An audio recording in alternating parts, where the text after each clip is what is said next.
Welcome back to Hashtag Sisters-in-Law with Jill Wine-Banks, Joyce Vance, Barb McQuaid, and me, Kimberly Atkins Stohr.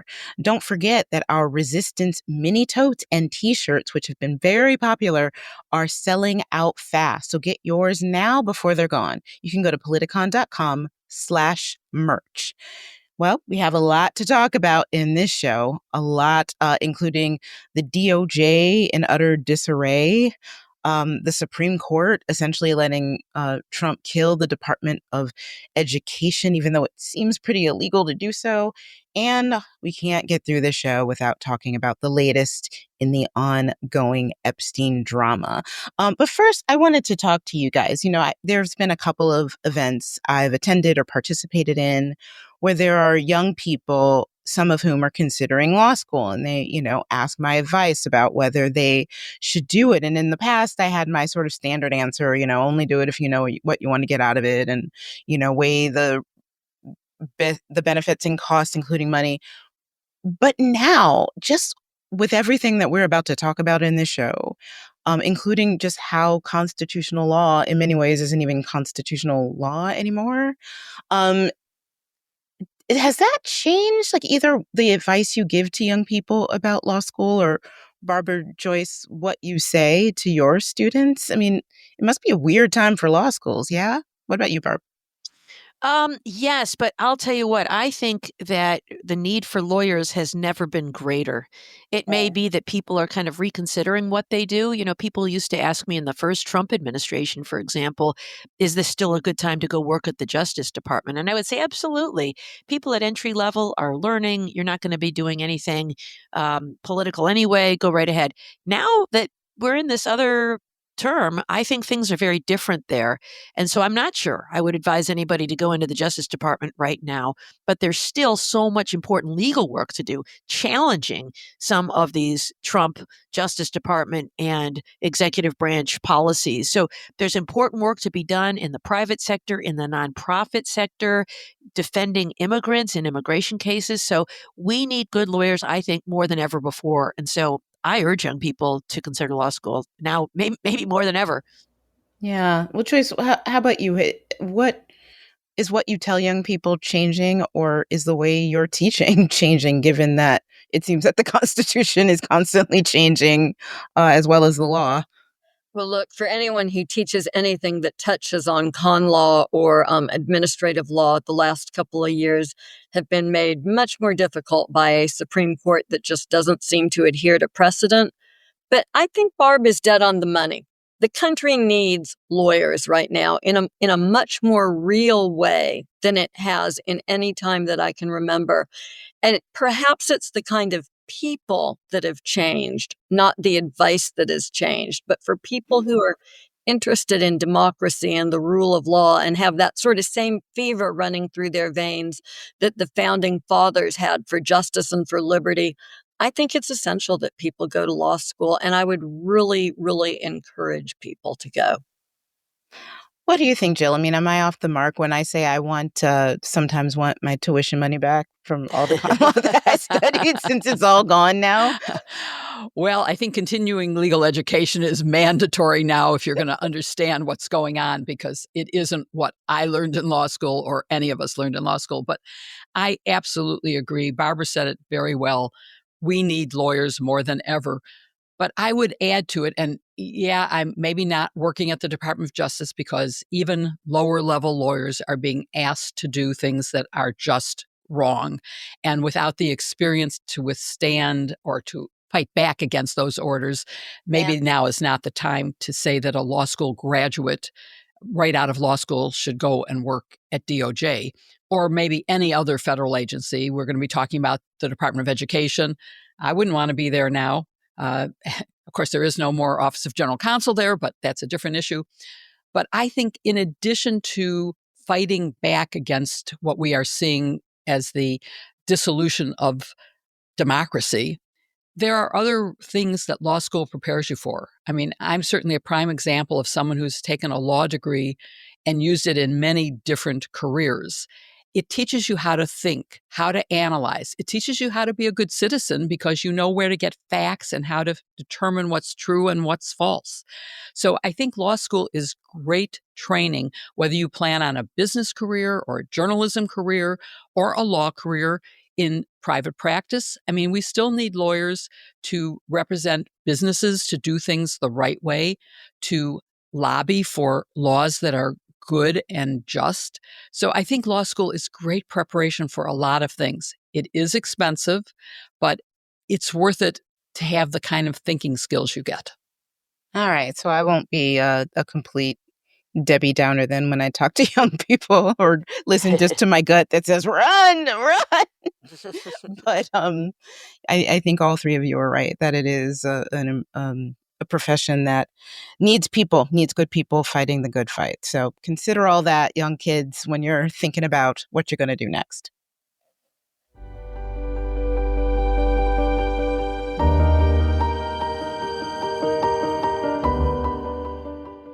Summer is the perfect time to stay on top of your self-care routines with the help of Flamingo.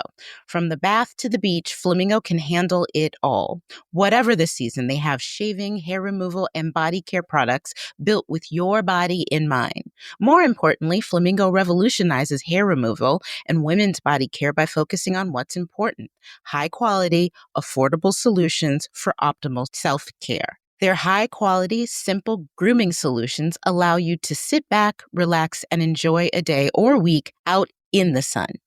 Flamingo's line of essential body care and hair care tools bring an eye-catching and innovative design to your bathroom counter, and their high performance and affordable prices make them a must for any shower experience. I love how this razor comes in so many stylish colors and has such a classy and modern design. I, of course, went with the blue one because you can never improve upon the color blue, but it comes in lots of colors.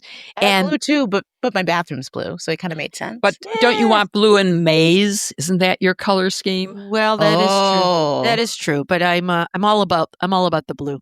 But it comes in lots of other great colors. It has a weighted handle that gives it that perfect balance, so it handles smoothly and makes all of your experiences close and comfortable.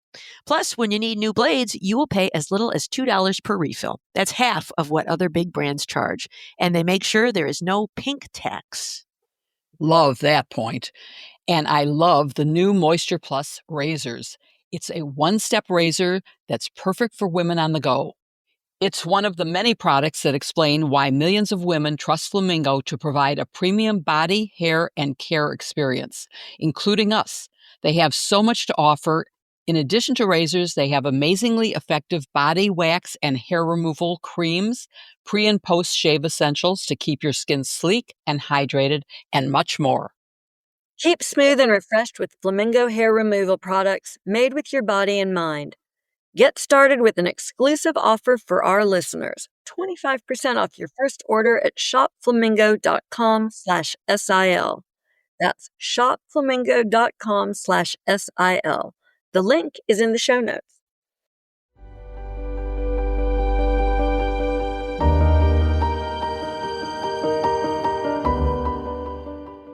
So following on our discussion of whether law school is worth it and about the Department of Justice, this week I want to talk about some of the saddest and most destructive topics in the continuing saga of multiple bad acts at the Department of Justice.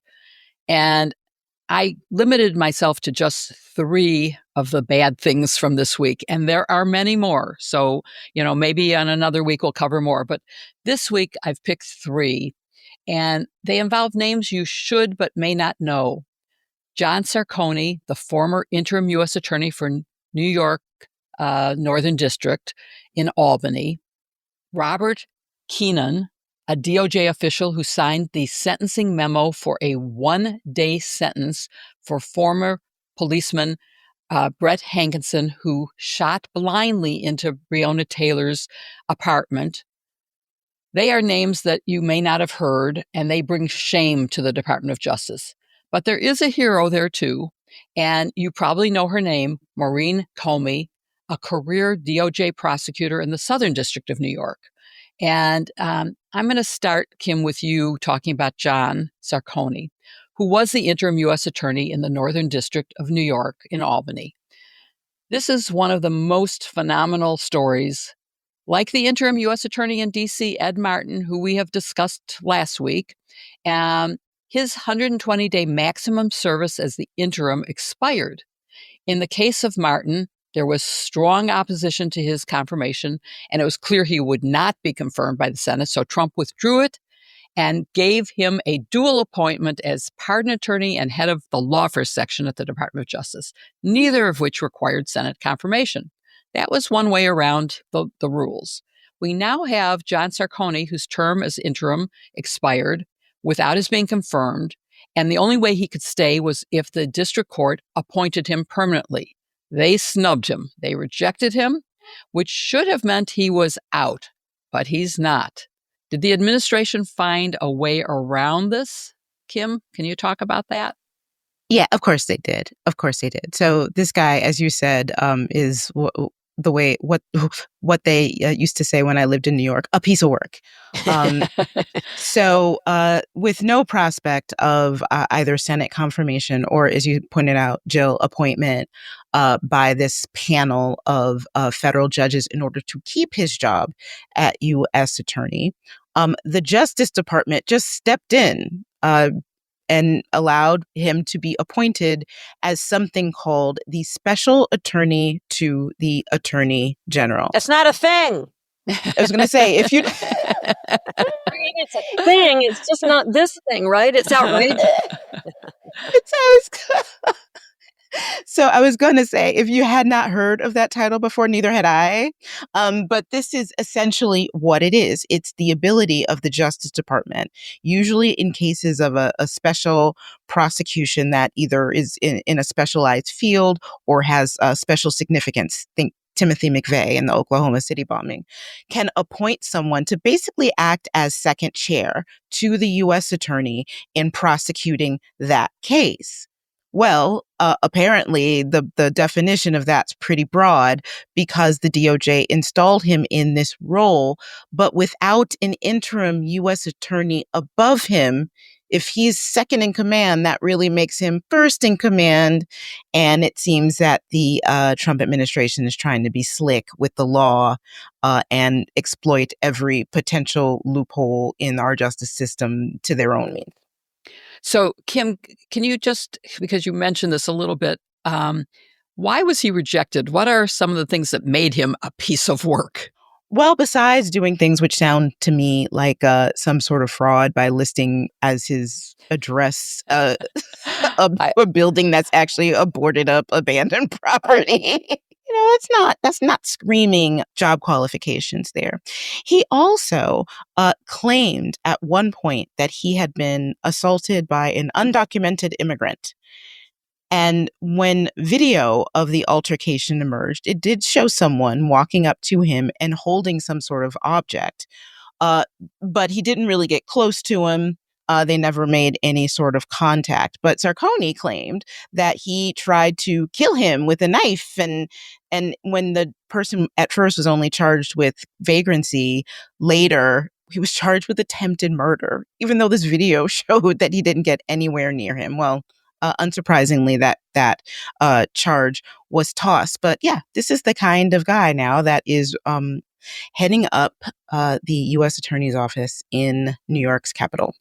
And I love that when he was discovered having given a false address in this police report, this fake police report, and it was reported in the newspaper, what was his response? He barred them from any conferences with him, the newspaper. So that was his retaliation. He took them out, like he stripped them of their, credential. So yeah, nice guy. The guy should be prosecuted, not appointed, right? He gave you address to police. Last time I checked, DOJ did not reward employees who do that sort of thing.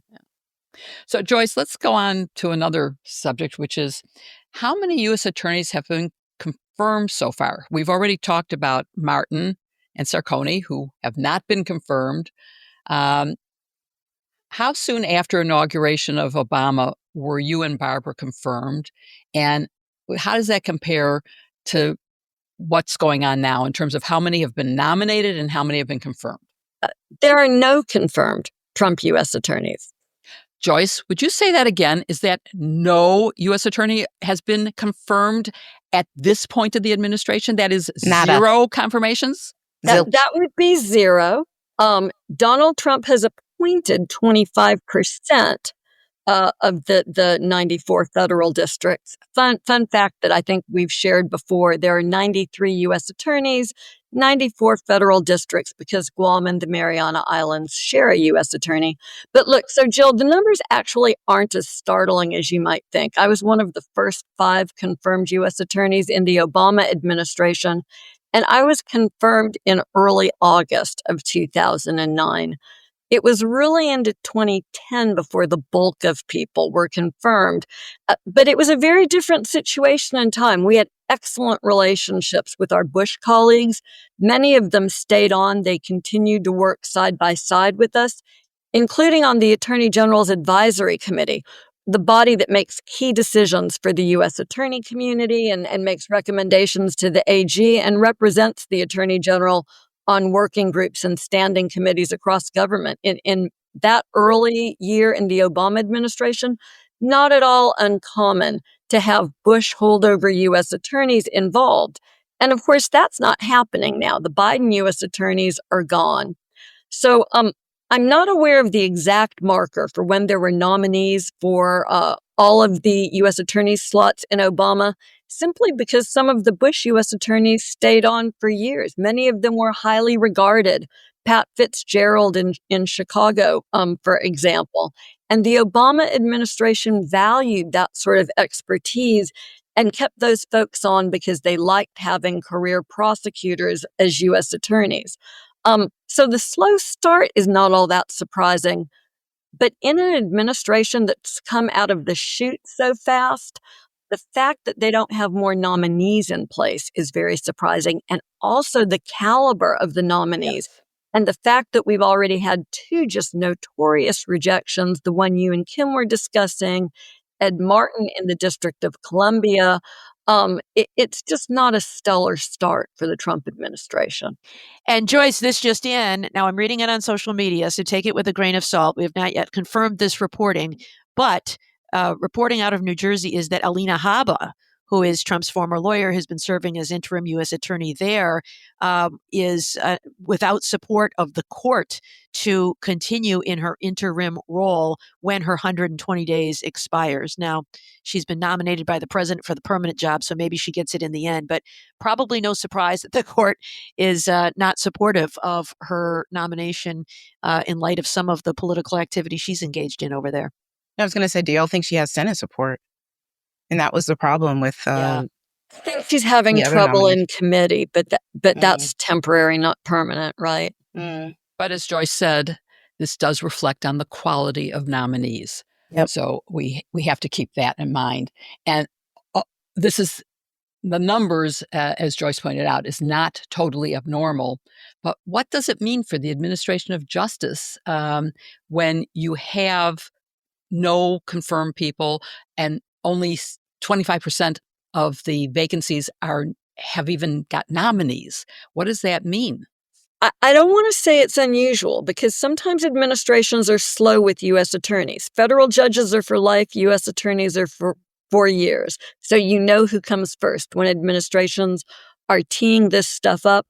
What I think is so remarkable is that this is an administration that, by the book, has gone through Project 2025 and boom, boom, boom, boom, boom, accomplished the goals.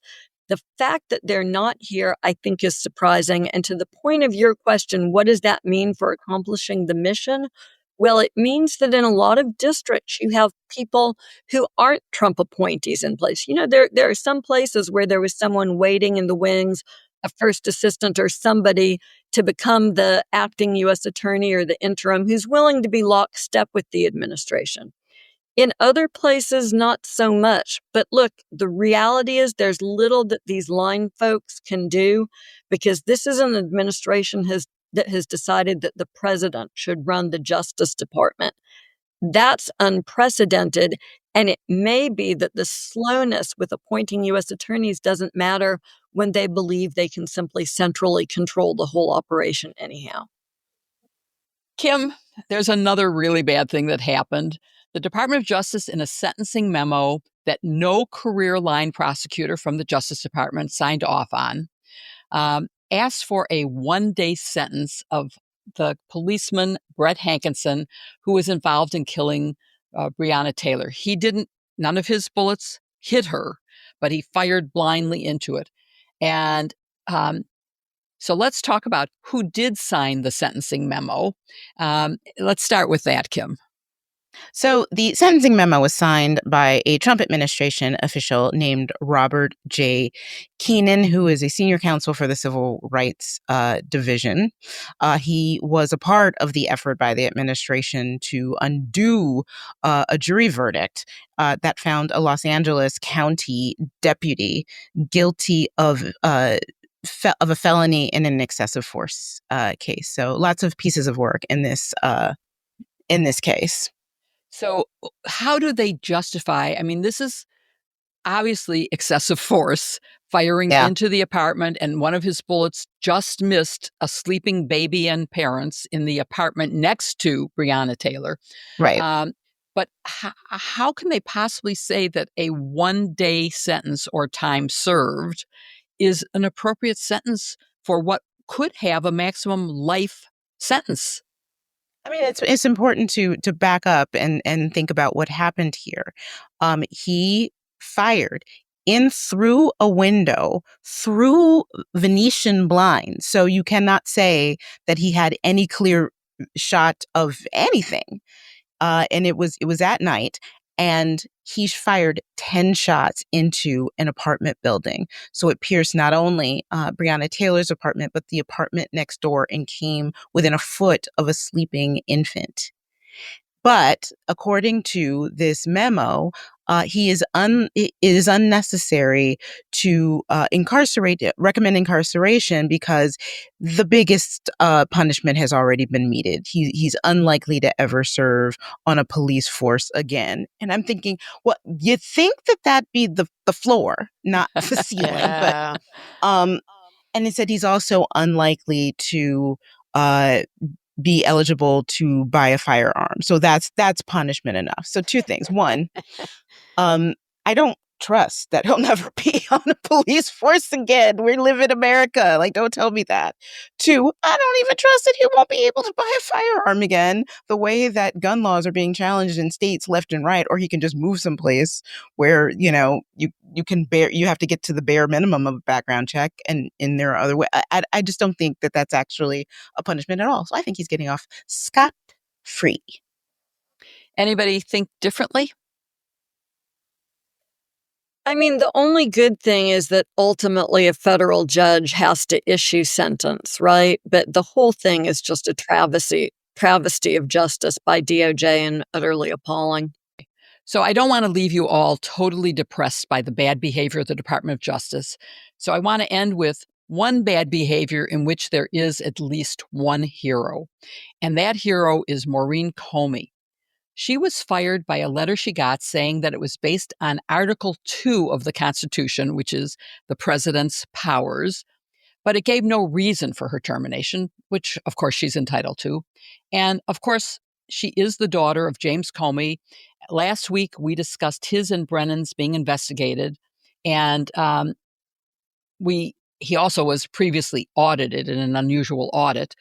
But before we get to the reason and the legality or illegality of her firing, what was her job, her reputation, and the cases she was handling? Barb, can you talk about that first? Yes, by all accounts, she was a very accomplished prosecutor. She worked at the Southern District of New York, which is a preeminent U.S. Attorney's office, and she handled some of the office's most sensitive and high-profile cases, in particular in sex trafficking. She handled the case involving Ghislaine Maxwell, Jeffrey Epstein's co-defendant, and she was on the recent case involving Sean Combs, the Diddy trial.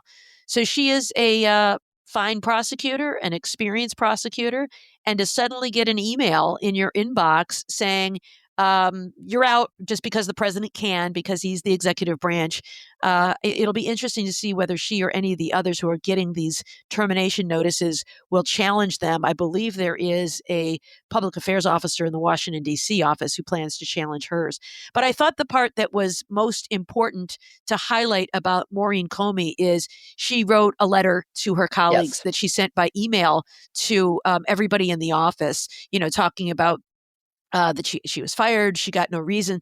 And then she also noted that, the ethos of this office is that without fear or favor, we do the right thing, the right way, for the right reasons, without fear of retribution or without favor to the powerful. And then, she talks about, I've never worried about that. Of course, that's what we did. There's no fear because we can act with integrity. Nobody's going to retaliate against us. We're safe. We're secure. There's no favor because we don't treat people with power or access or money any differently. But then, and I'll quote this, that she said that maybe we're in a new phase now about the without fear part. And she writes, if a career prosecutor can be fired without reason, fear may seep into the decisions of those who remain. Do not let that happen. Fear is the tool of a tyrant, wielded to suppress independent thought. Instead of fear, let this moment fuel the fire that already burns at the heart of this place, a fire of righteous indignation at abuses of power, of commitment to seek justice for victims, and of dedication to truth above all else. So I am sad to see her go. I'm sad to see all of these people go for no good reason, but I'm proud of her for having the wherewithal to say that to her remaining colleagues. That's a really important message.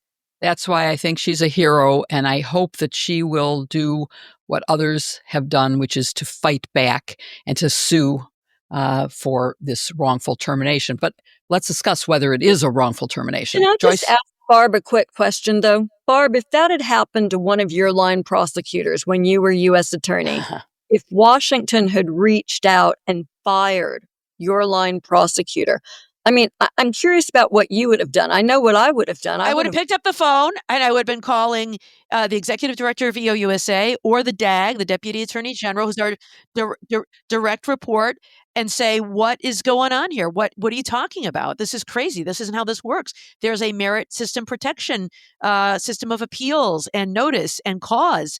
I would not take that quietly. I would have died on that hill. I would have left with my prosecutor. They can't do it. It's illegal. If she sues, she will win. She shouldn't have to sue. Everybody in the department should have seen this as an all hands on deck moment and stood up and resisted. Not the line people, but the United States attorneys, the political appointees. Their failure to support the troops is unforgivable. And isn't it also undermining their authority and their powers as the U.S. attorney if someone can reach in from the Department of Justice and fire one of their own assistants? Yes, they hire them. They are supposed to be acting with independence. This is a much bigger deal than people believe it is. This is, I think, the final nail in the DOJ's tomb. Trump administration, which has been across the board purporting that it can hire and fire federal employees, is now reaching into the ranks of career prosecutors. It's what Barb said, this whole notion of trying to intimidate prosecutors into selecting on their own not to do certain kinds of cases. It's an outrage. It's something to pay attention to.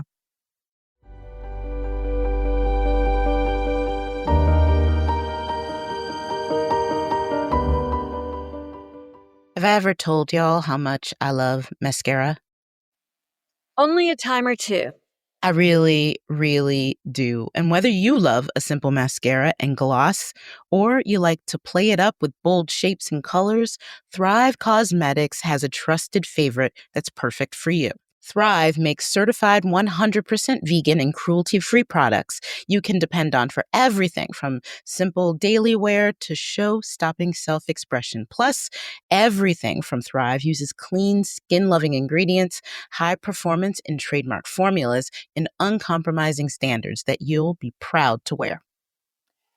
I love Thrive's vegan tubing liquid lash extensions mascara. I have been using it for years, and it really does work. It makes your eyelashes look longer, and it never, ever flakes, and it washes right off with just soap and water.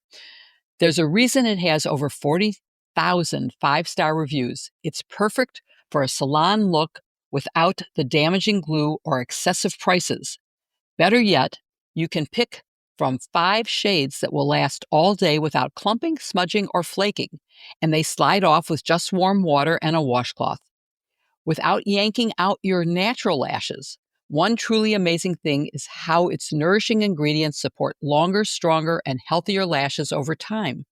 Meanwhile, their flake-free tubing formula makes your lashes look like extensions by lengthening and defining them from root to tip. As soon as I found out about it, I started using it. It's the perfect way to make a big impression. We love that the word cause is in the name for a reason. Thrive not only defines luxury beauty with clean, skin-loving ingredients and uncompromising standards, but they give back too. Every purchase supports organizations helping communities thrive across 8 major causes, including the fight against cancer and domestic abuse, veteran and education organizations, and more. Try your new trusty favorites with an exclusive set for our listeners. New customers can get the Liquid Lash Extensions Mascara and a mini-size Brilliant Eye Brightener at a special set price with free shipping available at thrivecausemetics.com/sisters, or save more than 20% off your first order at thrivecausemetics.com/sisters. That's Thrive Causemetics, CAUSEMETICS.com/sisters for 20% off your first order. The link is in our show notes.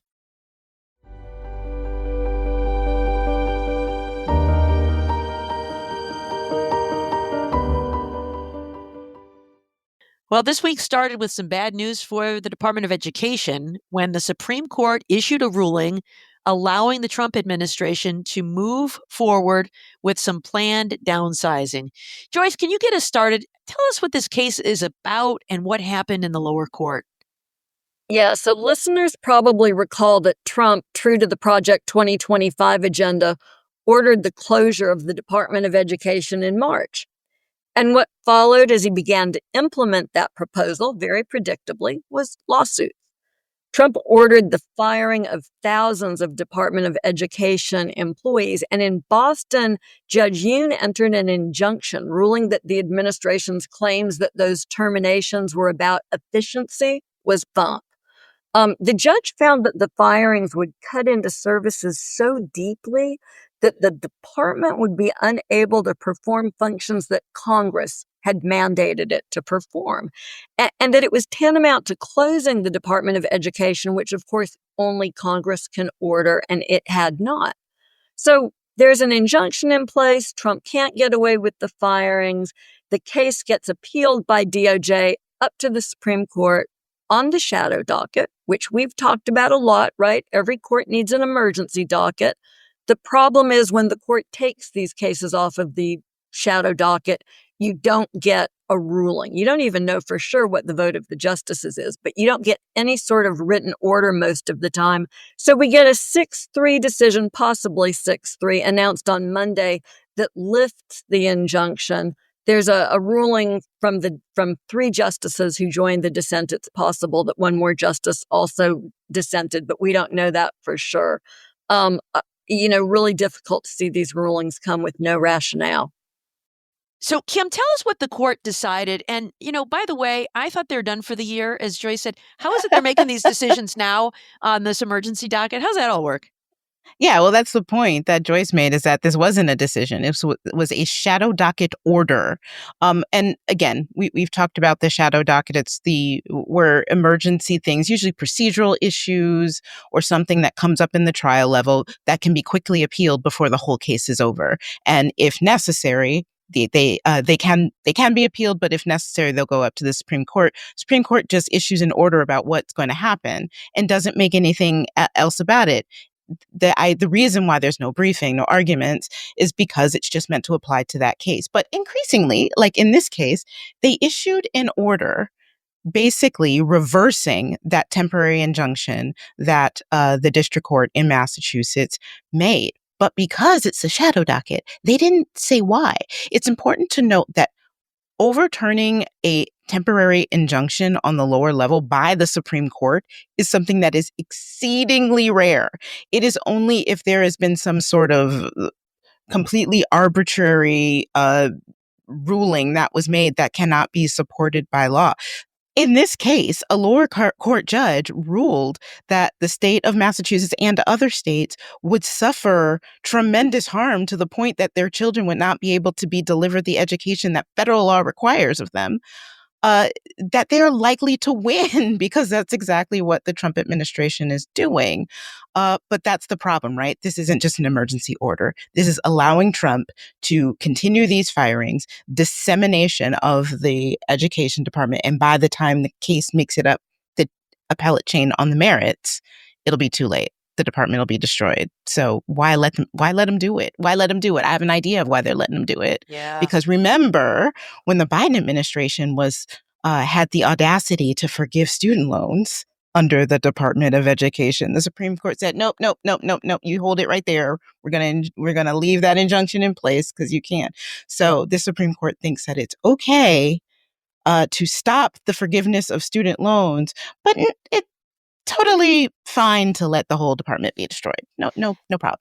Yeah, and the other aspect of that too is the likelihood, or not just likelihood of success in the merits, but irreparable harm. So they say it's the Trump administration that would suffer irreparable harm if they're not allowed to go forward with these cuts, and they don't care about the irreparable harm to the department or to the employees. They say, they can come back with back pay. Come on, I mean, you've gutted these people. They're going to move on to other jobs or be harmed in their personal lives. Or the student. I mean, since the action is based on the students in the states, in this case, the students will be irreparably harmed too if schools are closed and curricula destroyed because there's no DOE.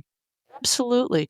Jill, we saw a strong dissent from Justice Sotomayor, who seems to be becoming the real conscience of the court.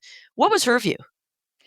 She is definitely the conscience of the court, and she was very restrained, I would say, in this opinion as compared to some of her other opinions, but she is leaving no doubt about how wrong what they did is. I'll just read her concluding line before I describe a little bit more about what she said, but she said, "The president must take care that the laws are faithfully executed, not set out to dismantle them. That basic rule undergirds our Constitution's separation of powers. Yet today, the majority rewards clear defiance of the core principle with emergency release. Because I cannot condone such abuse of our equitable authority, I respectfully dissent." And she did say respectfully in this particular one, although some have dropped it in other dissents. But she really goes through, and it's worth everyone reading it. We can put a link to this dissent, well, to the order, which is like a paragraph, and to her 19-page dissent in our show notes so that everyone can read it. But she goes through particularly the facts and the harm. She talks about the fact that this is not brought on behalf of the individuals who were fired, who have to go through the Merit System Protection Board, as you mentioned, Barb, but that it is because so many programs that have been set up by Congress, that Congress has created a department and given it certain responsibilities and said that they cannot be abolished by anyone except by Congress because Congress created it. And you can't transfer the responsibilities somewhere else without 90 days notice and a statement of why you're doing this. That has to be given to Congress in advance. So both in terms of the procedures for those parts that could be consolidated, they didn't follow the rules. But for most of the things they're abolishing, they can't do it no matter what unless Congress acts first. And her opinion goes through all of the various details of what would be taken away from the students, from the states, and the irreparable harm that they will suffer, and makes light of what is clearly a false claim that the government will be harmed. So I think that she satisfies all of the standing and procedural issues as well as the constitutional issue of separation of powers, and shows how much will be missing from our society if the Department of Education can be abolished by fiat of the executive without Congress.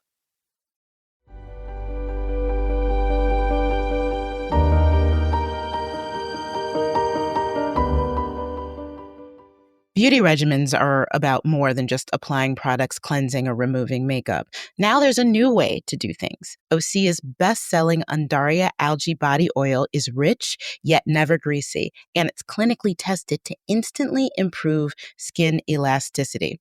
Plus, I really love how it smells. I think of it as the scent of summer in a bottle. As soon as I put it on, the iconic signature scent of natural citrus scents featuring uplifted notes of mango, mandarin, grapefruit, lime, and cypress that take you to a tropical paradise all of your own. Or it makes you hungry. I mean, it could do either. I'm for going to a tropical island with you, Kim, so let's plan on that. Let's do it, Jill. Yes. But in addition, the Undaria Algae Body Oil is Osea's #1 best-selling product for a reason. I could barely believe it when I found out that one is sold every 30 seconds. That means during this ad, there are many sold, but it makes sense because it's so rich, yet never greasy, and is clinically proven to instantly improve skin elasticity and in how it visibly firms your skin and makes it feel more sculpted and toned as soon as you apply it. It feels amazing, and after you put it on, you'll love how it leaves your skin feeling silky, soft, and unbelievably glowing. I can always tell when my sisters have it on because they positively pop on the show recording as soon as I see them on camera. It's great stuff, and the best part is that you never notice a sheen thanks to the non-greasy goodness in all the Osea products we've tried so far. Joyce, you are just full of non-greasy goodness today. I want to compliment you on that. Non-greasy goodness. But I mean, seriously, Barb, let's talk for real. Osea is one of the few things that doesn't make me look all shiny, and I really appreciate that. Well, I do know that Osea can make you shine just like my sisters. So don't wait. Get healthy, glowing skin for summer with clean, vegan face and body care from Osea. They have a great deal. Get 10% off your first order site-wide with code SISTERS10 at OseaMalibu.com. Plus, you'll get free samples with every order and free shipping on orders over $60. Just head to OSEAMalibu.com and use code SISTERS10 for 10% off. The link is in our show notes.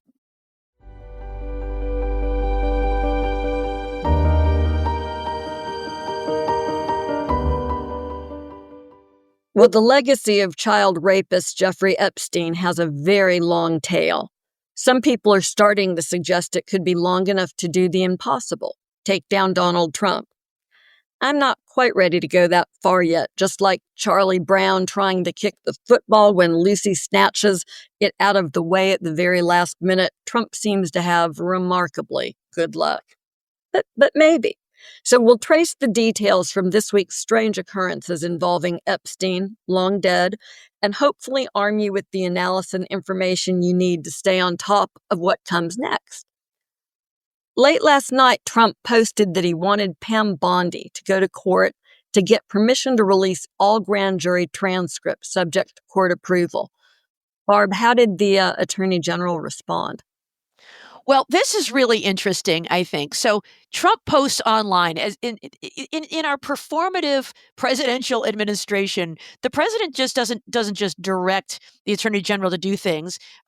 She's not independent from him. He does it on Twitter, and she responds on Twitter. Like, yes, boss. She says, President Trump, we're ready to move the court tomorrow to unseal the grand jury transcripts. I just want to point out to our listeners what a misleading trick this whole thing is. So first he says grand jury transcripts. Let me say this. In a file like the Epstein file, the grand jury transcripts are likely to be a very tiny fraction of the entire file. And so I think most people would read that and think, oh, we're going to get all the really good secret stuff. No, this is going to be just those people who went into the grand jury to testify. Many other people would have been interviewed in interview reports. There would be financial records, phone records, flight records, and other kinds of things. So all we're talking about is this small percentage. The other thing is, grand jury proceedings are subject to a rule under the rules of criminal procedure called 6E that makes grand jury proceedings secret. There are only a few recognized exceptions, and they are all in the interest of law enforcement, to share with other law enforcement agencies, to share with the intelligence community, to share with a defendant in a criminal case. There is no general rule about releasing it to the public. So go ahead, Pam Bondi, file it with the judge, and the judge is going to deny it, as you well know. And then she's going to say, look, I tried, everybody, but it's that mean old judge who refused to release it. They know well and good that's going to happen. This is a lie to the American people. Ooh. Yeah, I think that's absolutely right. I wrote a piece in my newsletter, Civil Discourse, last night that was sort of a hot take. But, I can read 6E. There's no basis for releasing the grand jury transcripts, especially with Ghislaine Maxwell's appeal still ongoing. And it looks like a very deliberate, a very cynical ploy by Trump. And Pam Bondi's willingness to participate is just really appalling. I mean, I'll put that link in, but Barb, I have a secondary question, which involves sort of the answer that you've given, whether or not you think that she'll succeed. But let me put a little wee gloss on it.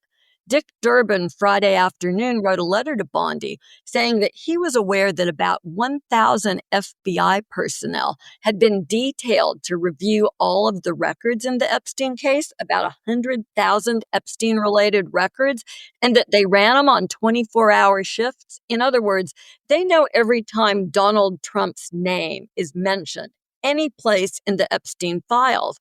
And so they're making this very selective recommendation about what to release.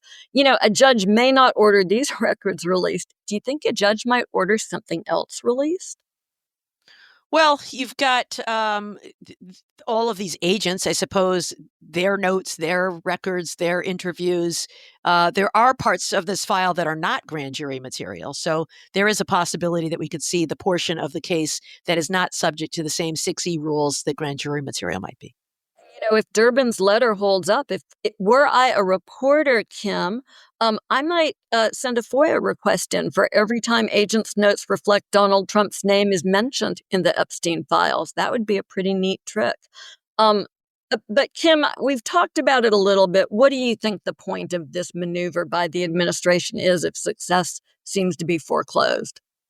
I mean, sadly, the only possible motive would be in order to try to quell a uprising from within his base, and that this is 100% political. And that is a real shame because uh, I want to be careful how I speak here because I feel very uneasy talking about in a case like this, which is based on a conspiracy theory on top of another conspiracy theory, Yeah. and it seems to some it might seem silly or whatever, but I remember here in Washington D.C. when conspiracy theories like that caused a local neighborhood pizzeria to be shot up by somebody who thought he was saving trafficked babies from Hillary Clinton. I mean, when you get these things going and you keep stirring up the issue, I fear that only bad things can happen. So I approach this case and this issue with care. But what's really galling to me for those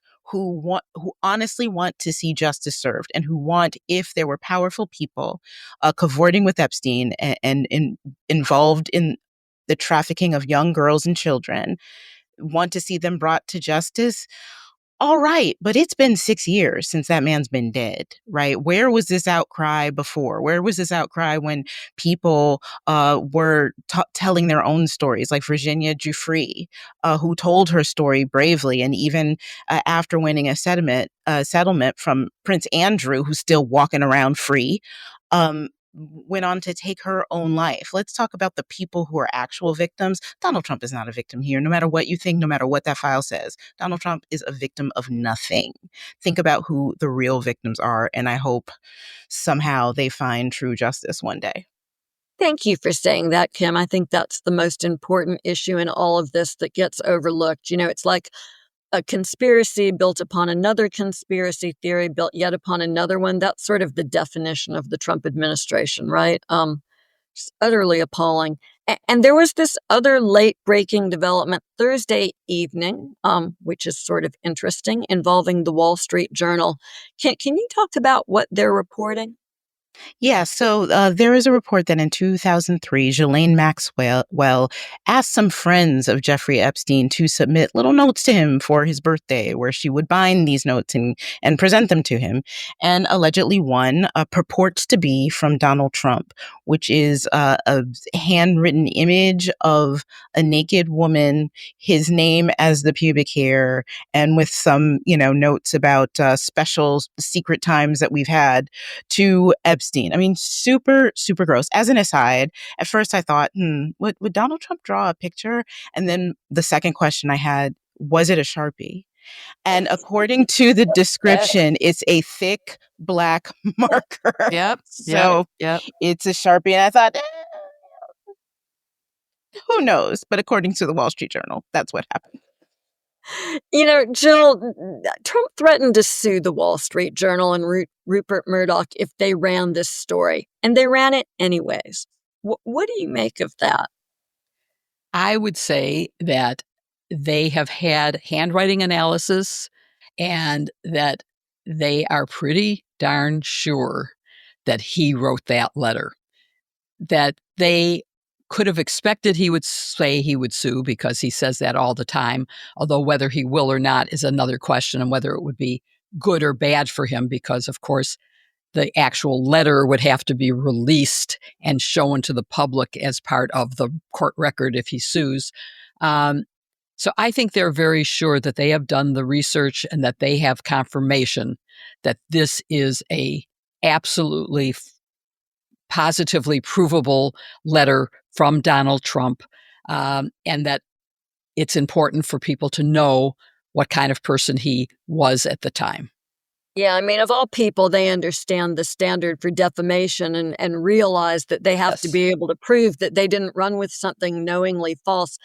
I mean, this sort of reminds me of an E. Jean Carroll moment where Trump is asked in his deposition to identify a photograph, and it's E. Jean, and he identifies it as his second wife, Marla Maples, after having said that E. Jean is not his type. I mean, that was a real self-own.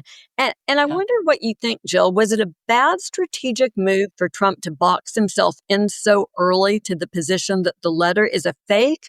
Because, like you say, the Journal's not going to run this story unless they have proof. I wonder if they might not have testimony. All sorts of interesting things can happen. Ghislaine Maxwell is in prison, but she's not unavailable as a witness. What do you think? Did Trump screw up? I think he often does.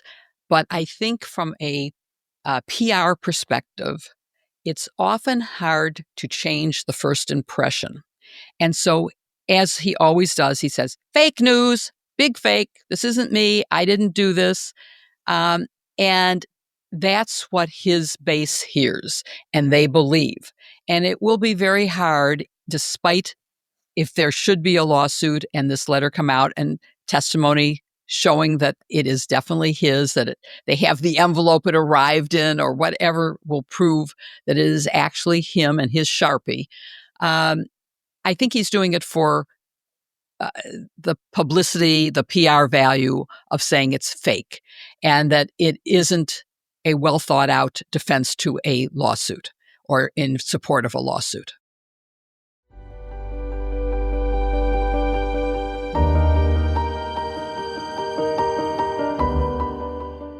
News is going around that most of us are ingesting over a credit card's worth of plastic every week from plastic residue permeating our homes.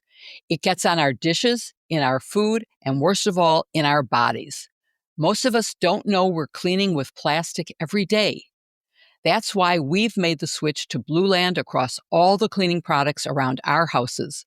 Their products meet the highest standards of cleanliness. They're effective, yet gentle on our families and the planet. That's disgusting, Jill, that I'm ingesting all of that sort of plastic. Well, thank goodness for Blueland, which was previously named an EPA Safer Choice Partner of the Year for a reason.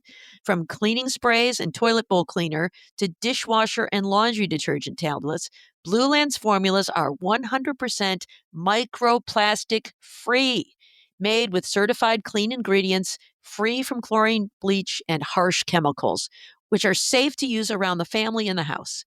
I love not having to choose between the safe option and what actually gets my house clean. And I know you will too.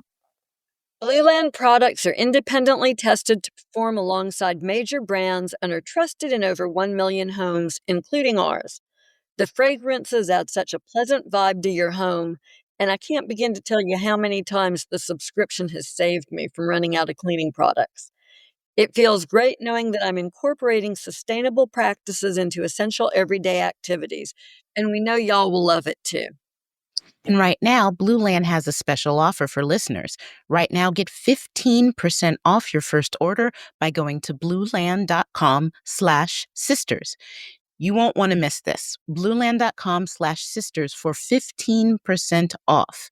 That's blueland.com/sisters to get 15% off. And the link, as always, is in our show notes.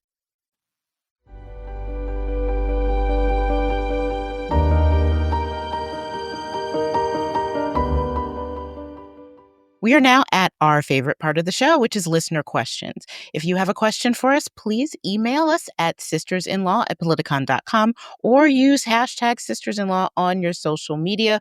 We keep an eye out on our feed. Sometimes we answer right then and there, and other times we will read them on the show, like I'm about to do right now. The first question comes from Maggie, who asks, why are federal agents able to wear masks? Barb, what do you think? Oh, that's such a good question, and one that I've been wondering too. And the short answer is because there's no law that says they can't. Ordinarily, we require law enforcement agents to identify themselves by a uniform, an insignia, a nameplate, so a badge number, so that people know what agency they were dealing with and what individual within that agency they were dealing with in case they need to file a complaint or a lawsuit or other kinds of things. And so the masking really changes that dynamic. I think there's a couple problems with the masking. One is it does not allow a person to identify by face if somebody in a group of agents should rough them up.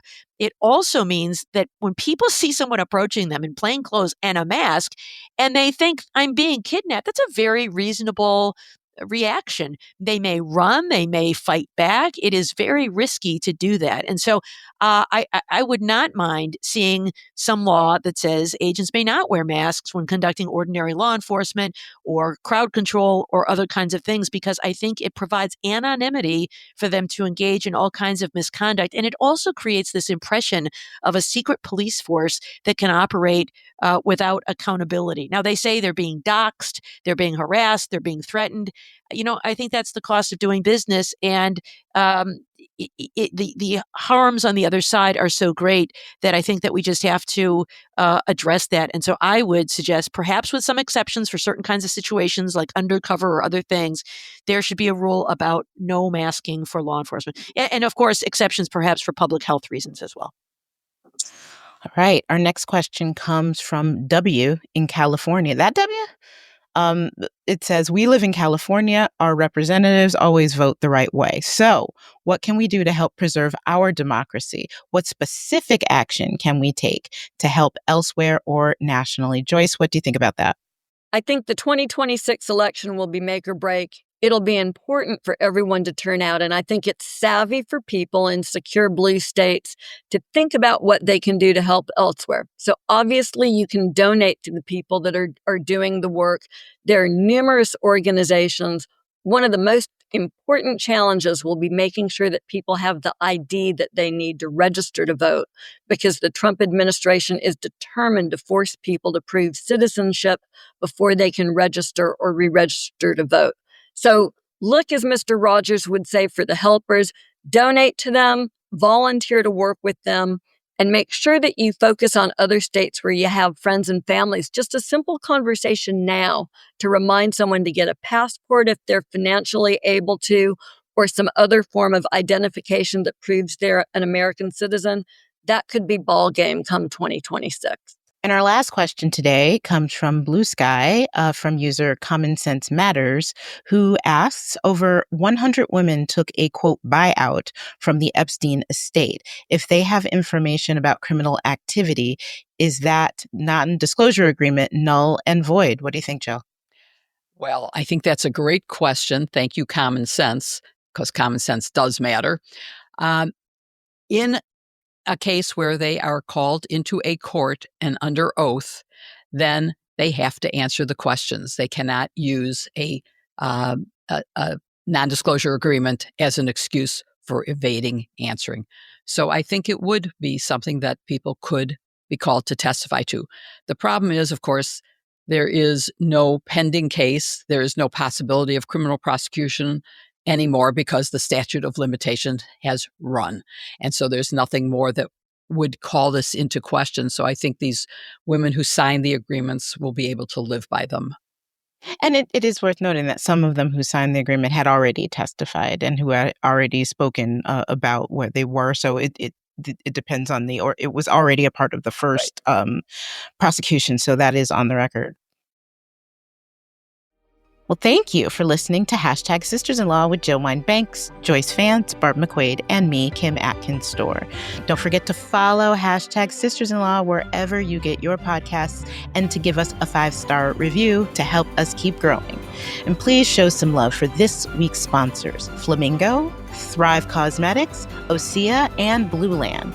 The links are in the show notes. Please support them because they allow us to do what we do. See you next week with another episode. Hashtag Sisters-in-Law.